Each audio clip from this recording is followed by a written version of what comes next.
Yes, it was the Democrats that denied blacks the right to vote. Okay, so since we're about facts and not hype, let's read the 15th Amendment, shall we? Okay, boys and girls. All right.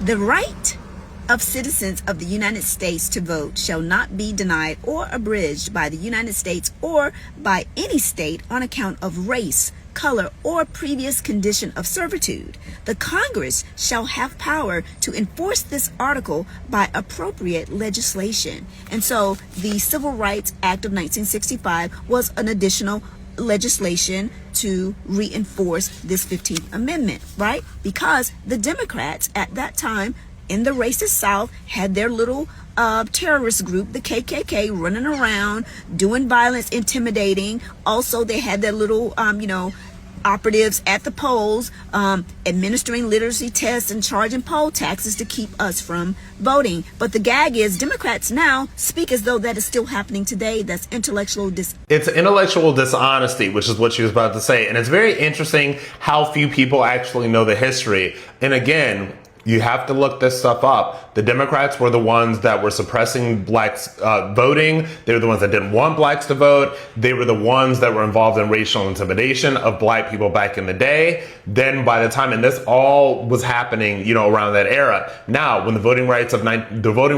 1965 Act came, the Democrats had cleaned themselves up a little bit. Mind you, this was decades later. And then they said, okay, we're gonna, enshrine the right to vote in the law and all this other stuff, and we're going to be the heroes for blacks and all this. And literally ever since then, they have spent so much time whitewashing their history and pumping propaganda down people's throats, particularly black Americans, so that they could believe that Democrats are for blacks and Republicans are for whites and Republicans are so racist. And they're the ones that are always trying to disenfranchise black people and minorities and all of these different things. And the reason that this is able to continue to go on, the reason that the lies and the propaganda have been able to be spread for so long is quite frankly because our public education system is horrible. You want to take a look at some of the ways that people and kids are not testing at their grade levels in Democrat-run cities. Why don't you take a look at that? So we have terrible schools.